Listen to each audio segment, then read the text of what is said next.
This is the Sudan. I'm about 2.5 days sailing south of the Egyptian border into what they call the Hidden Quarter. It's the least travelled part of the Great River Nile. From here to Khartoum, Sudan's desert capital, there's 1,000 miles of temples, tombs and fortresses of a culture that once ruled all Egypt herself.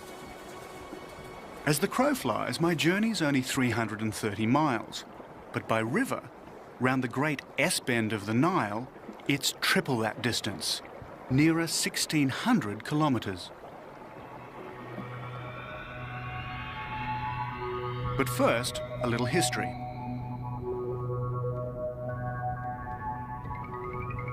Nearly 3,000 years ago, in the 8th century BC, Shabaka, king of Nubia, conquered Egypt. His dynasty was to rule the Egyptian Empire for over a century, the 25th Nubian dynasty.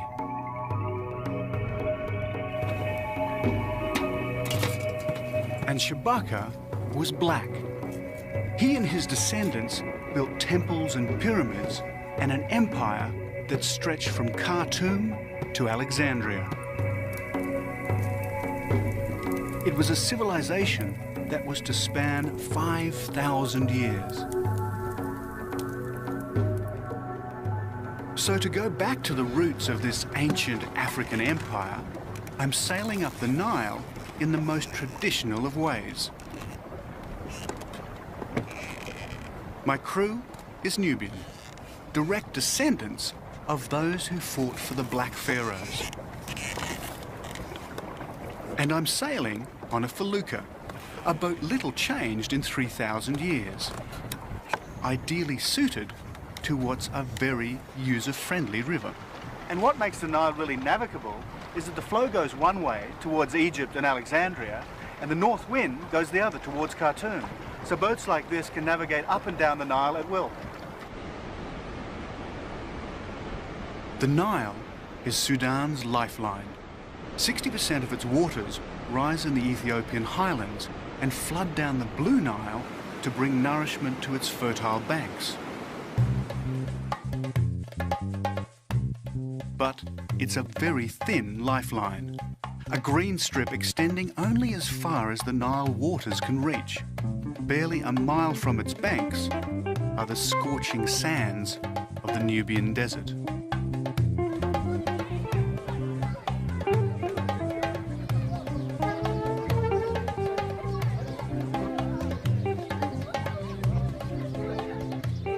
Today, the Nubians of Sudan live in mud villages much as they've done for centuries. And I never knew mud could be made so colourful. These walls have become a canvas on which to paint vivid, geometric patterns.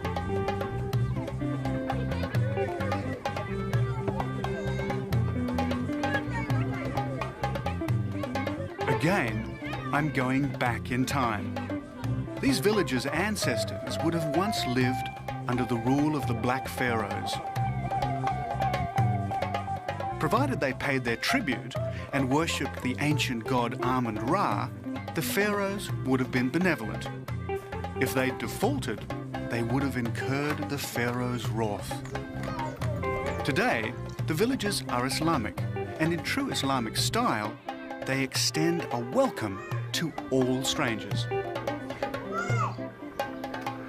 They really are incredible, these buildings. You'd think you were in Mexico with all the painted adobe houses there, instead of right in the middle of the Sudan.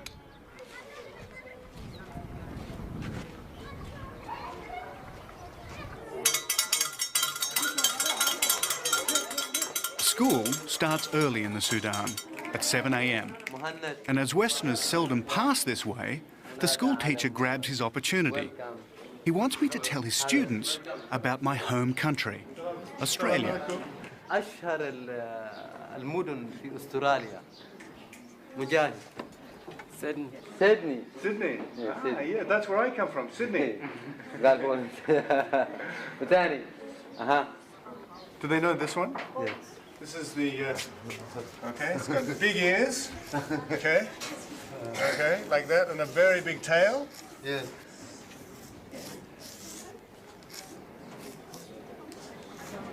They know this one? What's this one? Kangaroo. Yeah. Kangaroo. Yeah. Matches. You know this one? Boxes. Yeah. Yeah? Kangaroo. Kangaroo. Like this. I wonder what would happen if I asked Western children to name an animal in the Sudan. I'd be even more amazed if they knew where it was. Thank you very much. Thank you. It was very good. But Very I good must to be see on you. my way. Goodbye. Thank you. Ciao. It all seems so calm and peaceful here. But just across the river is an old fort. It stands as a stark reminder of rival imperial ambitions that have so often disrupted the peace of this great river.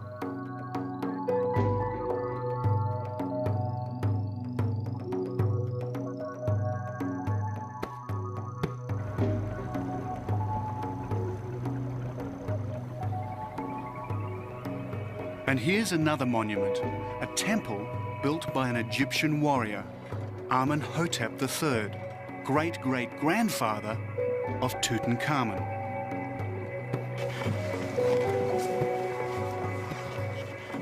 It was built 4,000 years ago, and it predates King Solomon, Babylon, and the temples of classical Greece. It was from temples like these that the Black Pharaohs drew their inspiration and founded their ancient African civilization.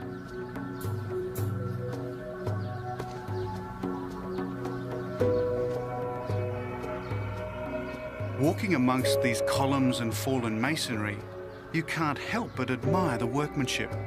They're thousands of years old, yet it seems they were carved yesterday.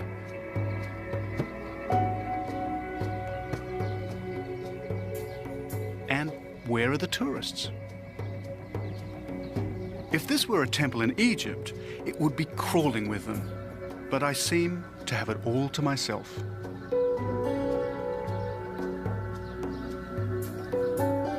In Amenhotep's day, this was an imperial outpost marking what was to him the ends of the earth. Behind was Egypt, the known world. Beyond was Black Africa and the Nubian province of Kush.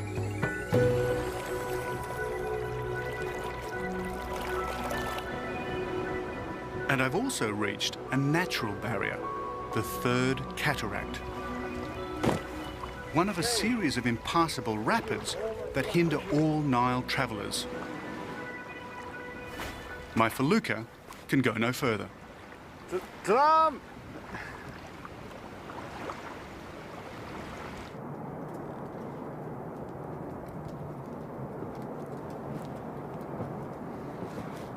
And as if to rub in the point, on the cliff high above the cataract, there is an old inscription warning of danger ahead.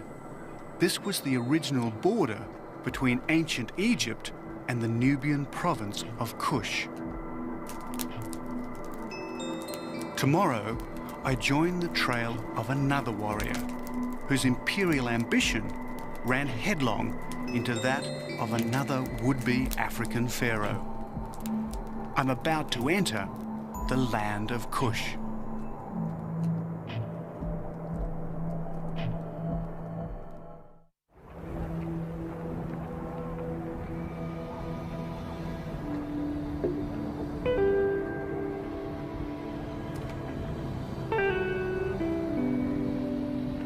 The following day, sunrise is obliterated by a desert storm. Minute grains of sand and dust get in your eyes and up your nostrils.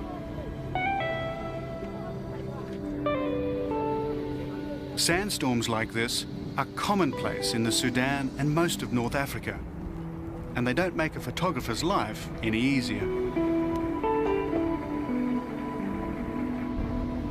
I'm on the Nile on my way to Dongola, where I hope to catch an old steam ferry. In it, I hope to travel to Karima, round the great S-bend of the Nile.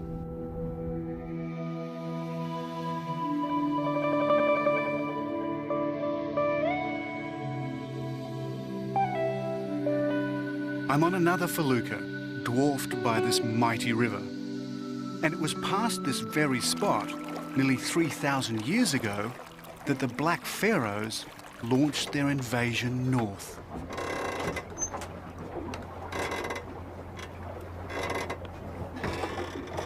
Now wind the clock forward to just over a century ago, and we find that history repeats itself.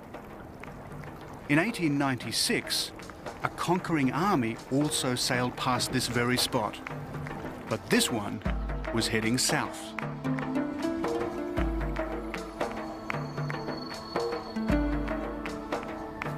In the 1800s, a man was born near here who believed he was sent by God. He was a sort of Islamic messiah known as the Mahdi. He too had visions of a black African empire, this time an Islamic one. Today, his followers still whip themselves into a frenzy in his memory. They're called dervishes.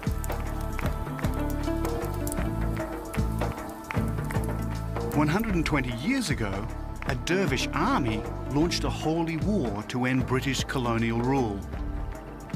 They killed the British commander, General Gordon, at Khartoum. It was 10 years before his death would be avenged. And when vengeance came, it came in the form of this man, Lord Kitchener, later to become one of Britain's most outstanding generals. Kitchener was determined to destroy the dervish army. And to get at them, he used the River Nile.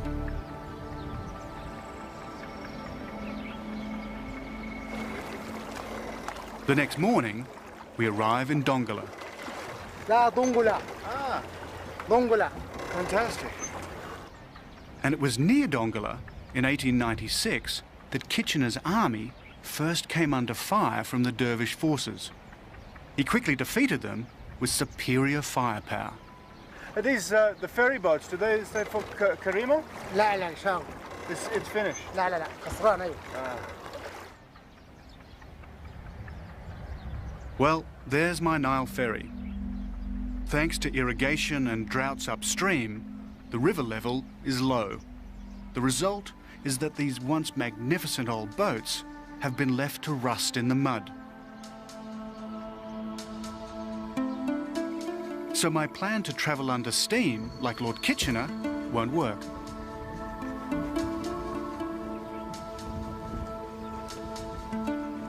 It's a riverboat graveyard. This is all that's left of a riverboat culture that grew up along the Nile.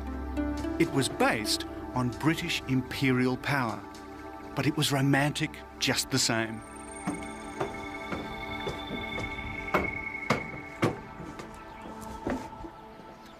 Imagine what it would have been like living on these riverboats for days on end. Really like Agatha Christie in Death on the Nile. First-class passengers would have been reclining in these lovely little cabins, drinking their gin and tonics, while the Sudanese all rode down below.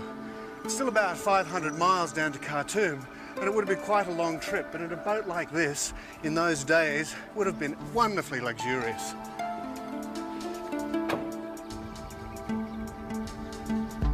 The Battle of Dongola was Kitchener's first success.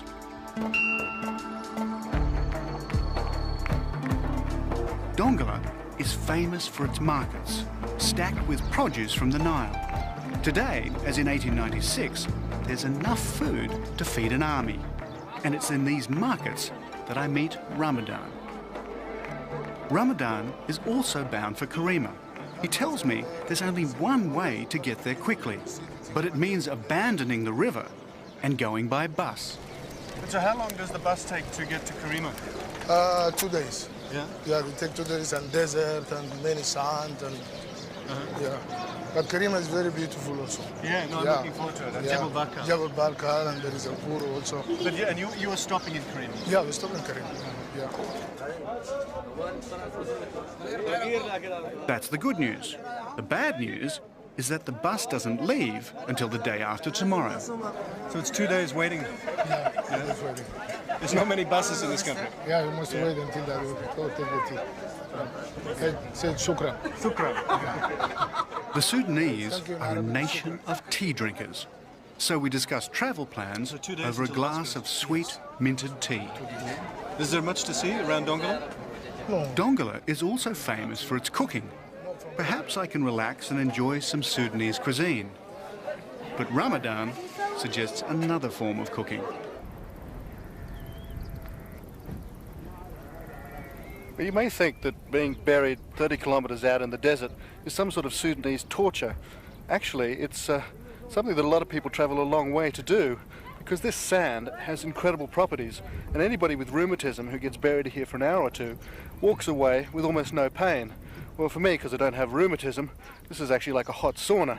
Well, probably in an hour or two I'll just be nicely baked, but it actually is very pleasant, I think.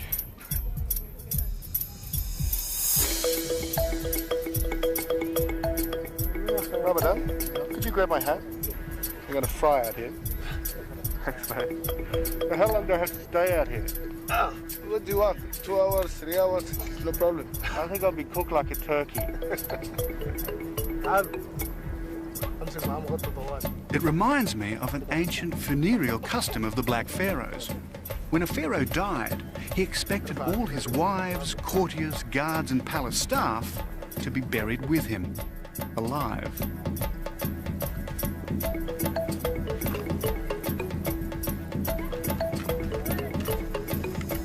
It's getting hot, very hot. Soon I'll be mummified like a pharaoh. They put a cover over me as the sun rises higher and higher in the desert sky. And by now, I seem to have acquired quite an audience. But I can't let them watch me cook forever. We must get back to Dongola. We've got a bus to catch. It's a 200-mile journey, which means a 12-day camel ride with a caravan. I'm very glad we've got a place on this bus.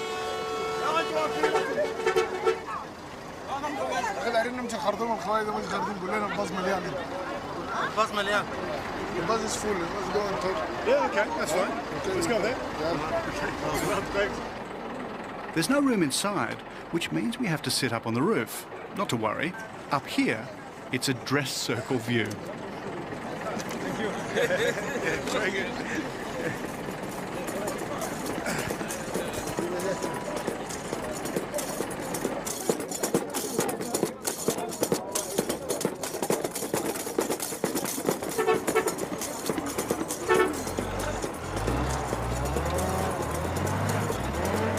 African desert buses are very colourful, and I don't mean just their design.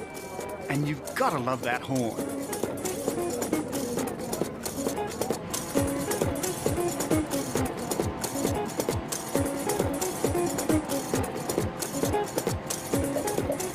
Do you have something for the wind? No, I have one I can give you. Yeah, because there is too much wind. You know how can you do it? Yeah. Put it on. To keep the dust out of my mouth and the sun off my head, Ramadan insists I wear an emma, a form of Sudanese turban. That's great.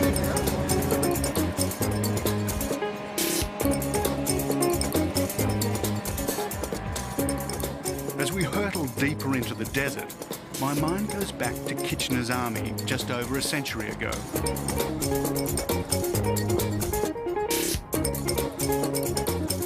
"25,000 men marching through this desert. I'm glad I was born in the age of motorized transport."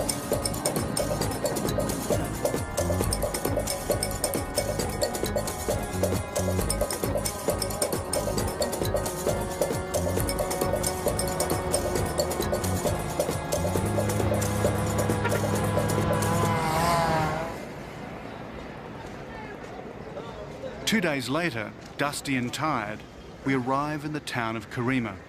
And before we say our goodbyes, Ramadan helps me to find a hotel.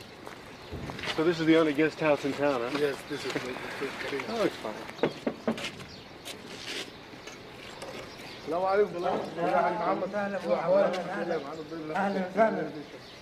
Okay, Thank you. David. See you. It was great having such a knowledgeable guide. Okay, thank you for you.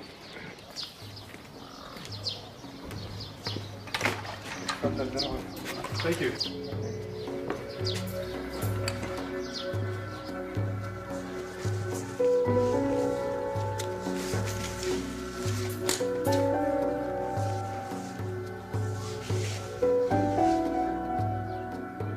And as I drift off to sleep, my mind goes back to Nubia and that ancient African empire. I'm about to enter a land of pyramids and temples built by the Black Pharaohs thousands of years ago. This was the place from where they set out to dominate much of the known world. It was also the place where the kings became gods.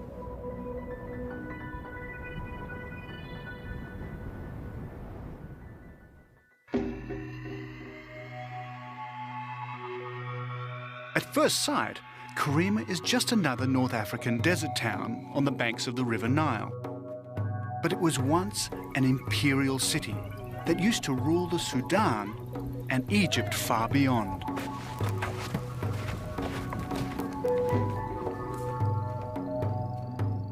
Towering over Karima is Jebel Bakal. At its foot, temples and burial grounds dating back to the days of the Black Pharaohs.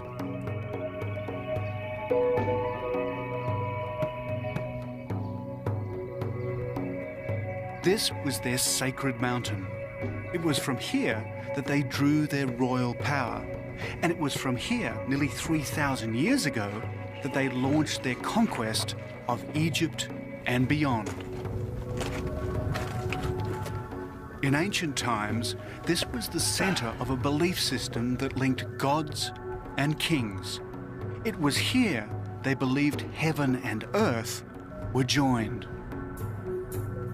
Well, this is the seat of the gods. This is where Amun-Ra, the great god of the Kush and the Egyptians, was worshipped. And from this pinnacle, there was a huge plaque of gold that shone out into the desert and declared to everybody that this was the center of Amun-Ra and the worship of their great god.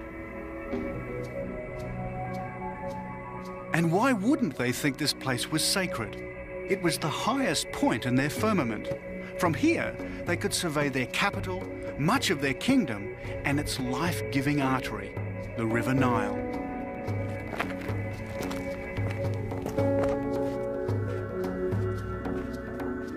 Deep inside the mountain is a secret labyrinth.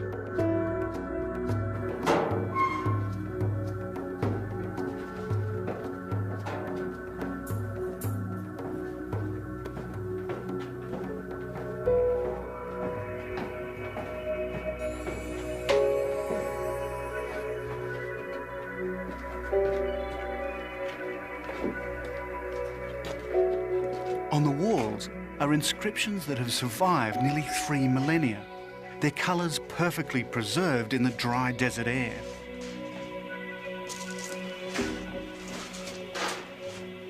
Even the most powerful of the Black Pharaohs feared this place, for here lived the god kings, where monarchs prayed and hoped to become gods themselves. It was their belief in Amun-Ra that inspired their holy war to conquer Egypt.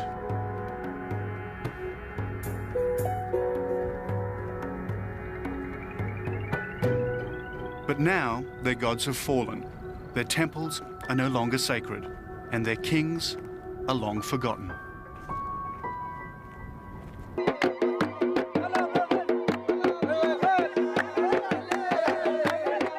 Back in town, there's an event on. A wedding. And weddings are the ultimate in Sudanese hospitality. The whole town celebrates. I'm in town, so automatically I'm expected to attend. It would be rude not to.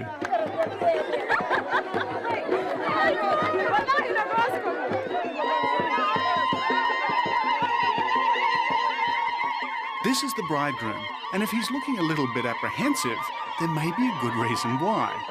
Most marriages in the Sudan are arranged, so it's quite possible he's never even set eyes on his future wife until today. Central to every marriage is the contract. normally drawn up after months and months of wrangling. So today's the day when the contract is supposed to be signed and the dowry paid.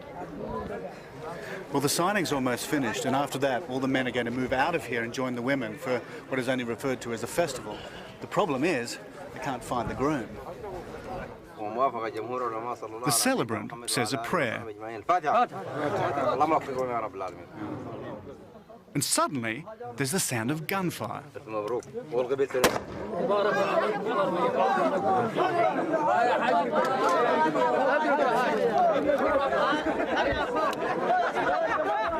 A shot is supposed to signal the end of prayers. And then there's another shot for the signing of the contract.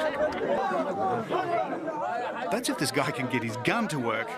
And I wish he'd stop pointing the damn thing in my direction. I half wonder if this is the origin of the phrase shotgun wedding, but events have overtaken him. They found the bridegroom, but he's about to leave.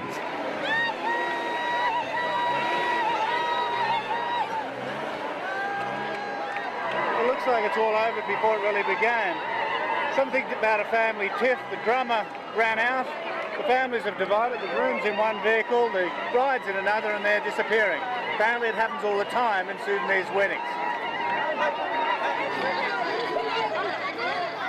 And it's time I was leaving too. I still want to visit the pyramids of the ancient kingdom of Kush. To do that, I must go further up the Nile and head into the desert. Fortunately, Lord Kitchener's army left behind a transport system to get there. Karima Station looks as if it were built for an English country town, but there's not much English spoken here. So for me, buying this ticket is a bit of a lottery. I'm not really sure where I've actually bought the ticket to. Got to be Port Sudan. It was very cheap. It was only about $10. So if I get to Khartoum, it'll be a very cost-effective journey. The line goes from Karima up the Nile Valley, then hopefully south to Khartoum. On the way, I'll stop near Merowe. But for the moment, I just need to get on this train.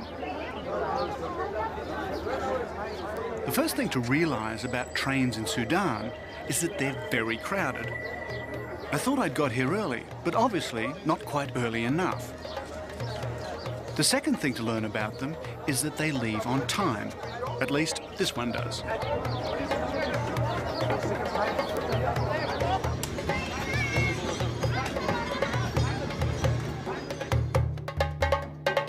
As we leave Karima, we travel through the thin green line, the narrow ribbon of fertility that owes its existence to the Nile.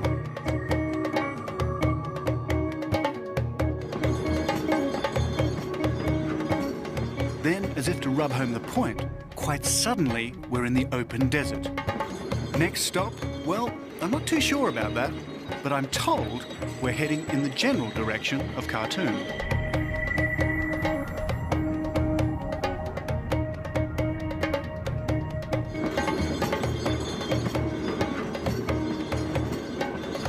Travelling on these trains, I think it's a lot like India.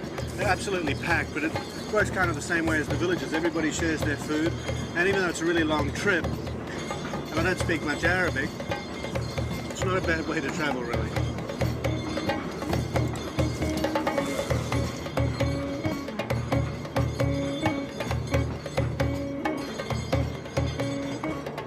That's if you don't mind sitting on the floor, but I'm too tired to worry.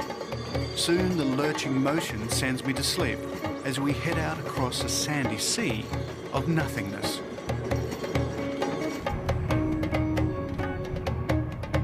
But as I was to find out, getting on the train is the easy bit.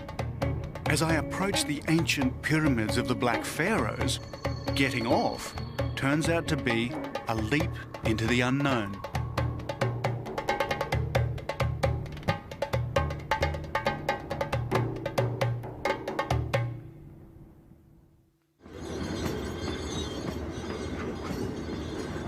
When the British Empire held sway over this part of Africa, one of its lasting legacies was the rail system it left behind. This is the Sudan section of what imperialists like Lord Kitchener hoped would one day become the great Cape Town to Cairo railway.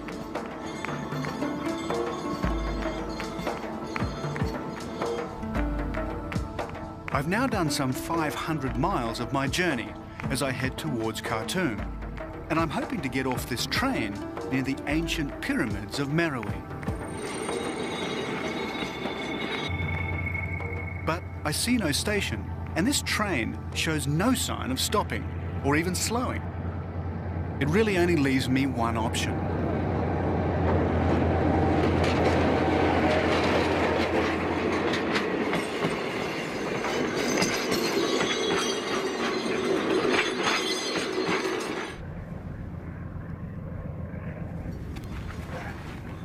I don't think that was the smartest move in the world. Jumping off trains I don't recommend. Don't know if I've actually broken my collarbone, but I've certainly given it a hell of a jar. So we'll just see what happens. But I wouldn't recommend jumping off trains.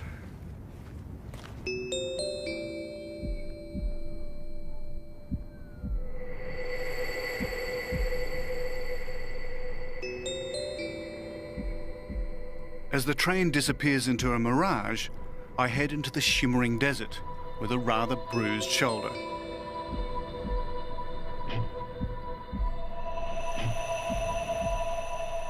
On the horizon, my destination, Pyramids of Meroe.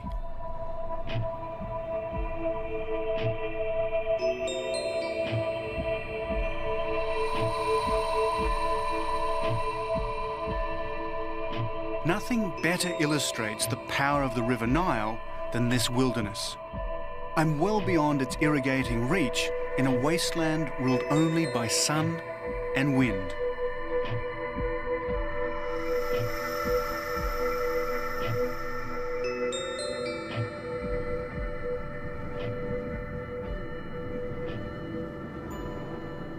But even out here, you're never entirely alone. Though I wasn't expecting this. Hey! There. G'day. How are you doing? Good, man. I never expected to see anybody out here. Well, that's you the first traveller that I've seen north of Khartoum. Oh, really? Yeah. Where are you headed? Well, I'm heading north to Wadi Halfa. Try to catch a ferry there, across Lake Nasser, go into Egypt. Wonderful. We would just come from that way. I've just actually come down on the Nile. Yeah. So where have you been? I mean, it looks like you've Well, been around the world. Yeah, it's actually a round the world trip. Started 1995 from Germany, and that's where I'm heading now. I'm on my way home. So how long till you get home? I don't know. It will probably be another 6 months.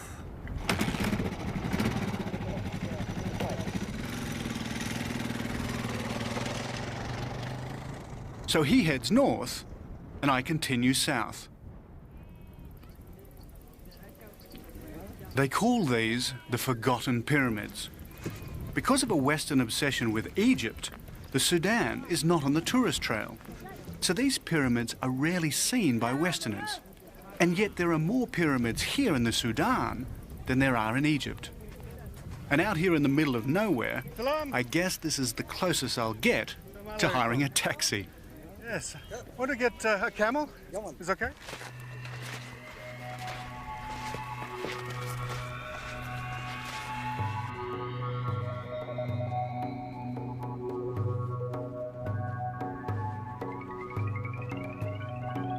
In ancient Egyptian terms, these pyramids are relatively new, a mere 2,400 years old.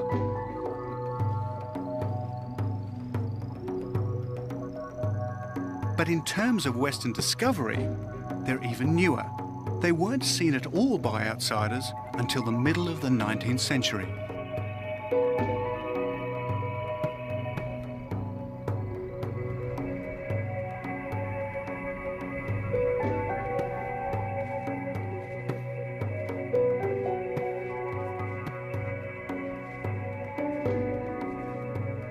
They've never been properly excavated, but they were built by the Black Pharaohs. They're smaller and steeper than the better-known Egyptian pyramids, and like them, they've been vandalized by tomb raiders.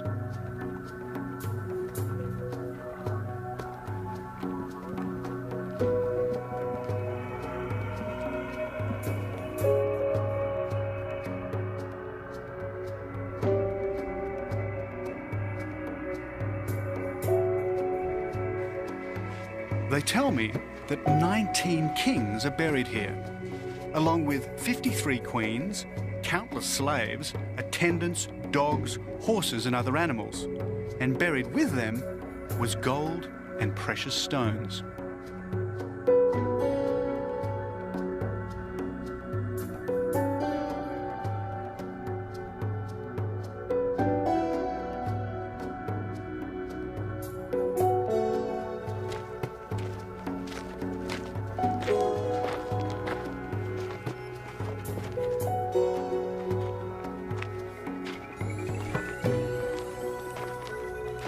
Let's go take some photos.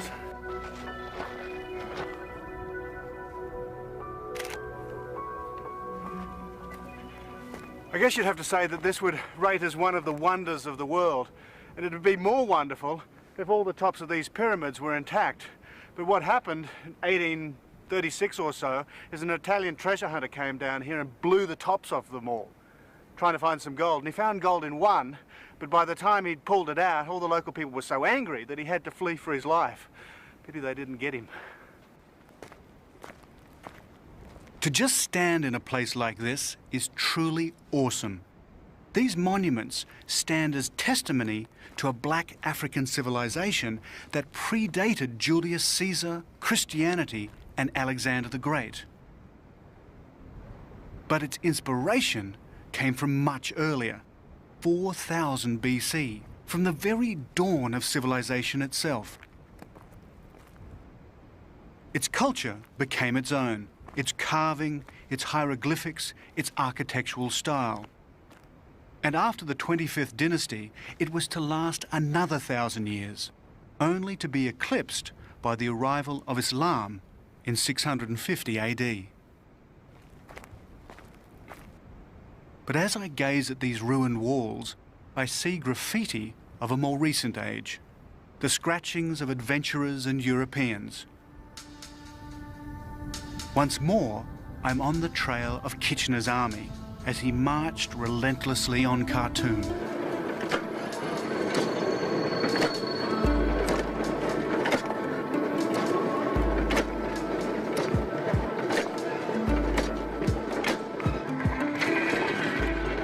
Almost a century ago, he built a military railway to supply his troops. This is part of that line.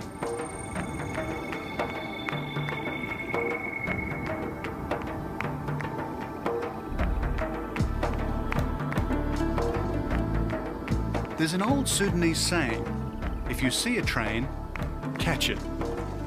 They also say that if you hail a passing train, it will stop for you. And while this isn't exactly a train, it'll do.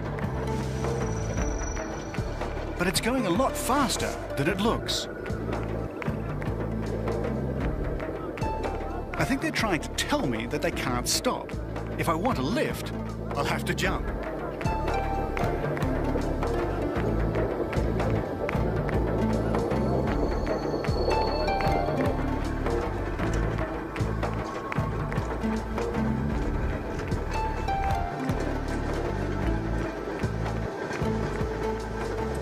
Great way to cruise into El Kadab.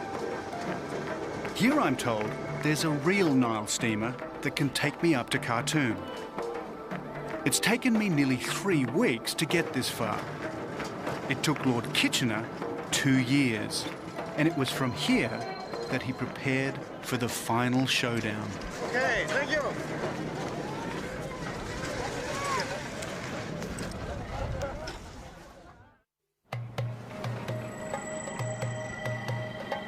At last, I get my chance to ride an old Sudanese Nile ferry. And what a wonderful way to travel down Africa's longest river. In 1898, it's how Lord Kitchener would have entered the city. And it's how I entered the city a century later. Back in 1898, a boat like this would have been bristling with guns. Kitchener used a flotilla of them to bombard Khartoum. And these guys' forebears would have been on the receiving end, pawns in a great political game beyond their control.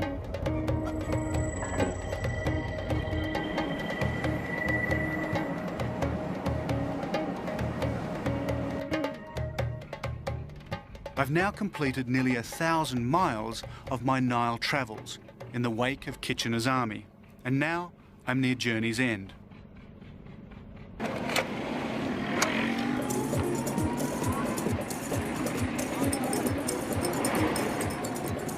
I want to make a small detour to witness a very special event. But first, my taxi driver has to fight his way through Khartoum's chaotic traffic.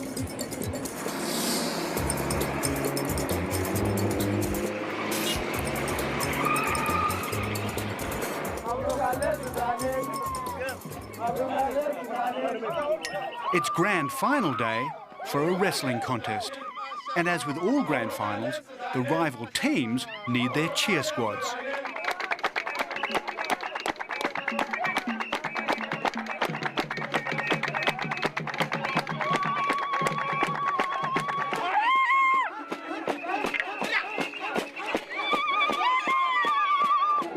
These are the legendary Nuba wrestlers. Not to be confused with Nubians, these proud fighters come from the Nuba Mountains, south of Khartoum. And this is their traditional sport. The wrestlers cover themselves with ochre, and it's on.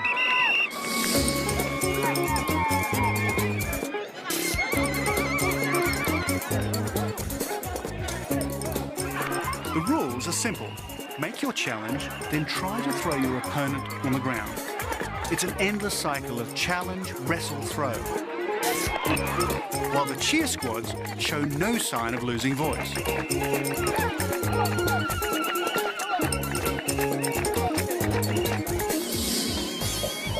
While the Sudan's strict Islamic code officially disapproves of wrestling, it was this fighting spirit which the Mahdi drew on when he tried to forge his North African Islamic empire.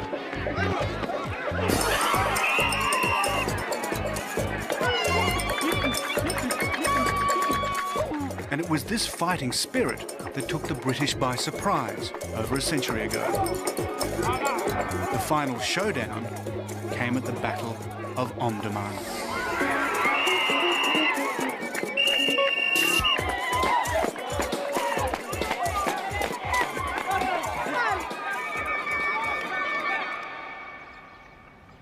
This is where the Dervish army dug in. And here they waited for the British and Egyptian troops to arrive. And when they did, it was a massacre. A medieval Dervish army against Kitchener's modern war machine. Can you imagine what it would have been like manning these defences for months and months on end while this enormous army advanced from the north? And then when it did arrive and Kitchener sailed his boat up the Nile and fired the first shot on the Mahdi's tomb, it was hardly Britain's finest hour. For 48 British dead, 25,000 martyrs lay dead or dying on this battlefield.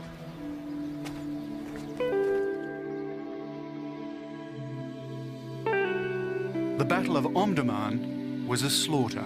Spears and daggers were no match for the British artillery. It was at Omdurman that a new weapon would come into its own, the machine gun.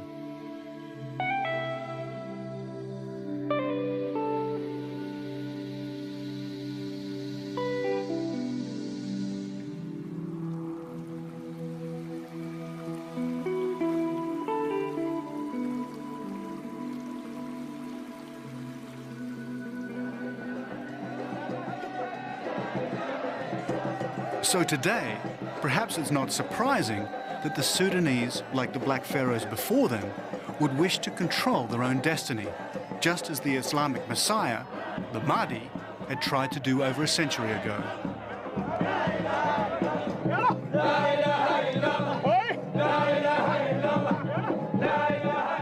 Every Friday at sundown, the descendants of the Dervish army come together. This was how they prepared for battle. Today, it's how they make contact with God. And as the word dervish means poor man, that's how they turn out. Some even wearing clothes made from rags.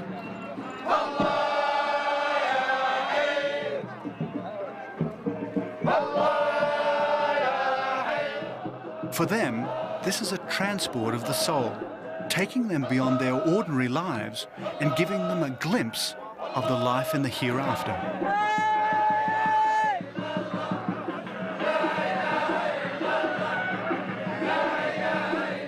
And as they fall into a trance from the ecstasy of the dance, I wonder if they're drawing on an earlier tradition.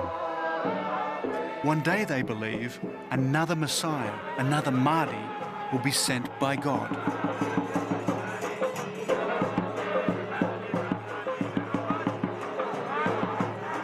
So why such an obsession with their self-determination? Maybe they look back to a time long ago, when under the mysterious Black Pharaohs, the Sudan briefly ruled an empire, which became the envy of the known world. Or maybe, after thousands of years of turmoil, they're sick of being pushed around.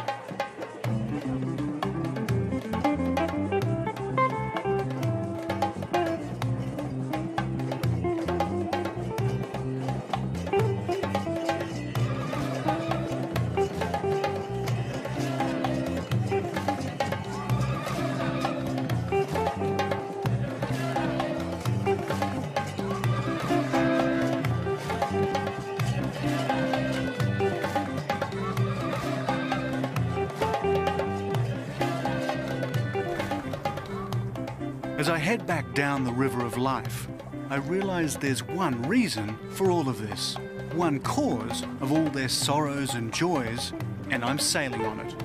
It's the River Nile.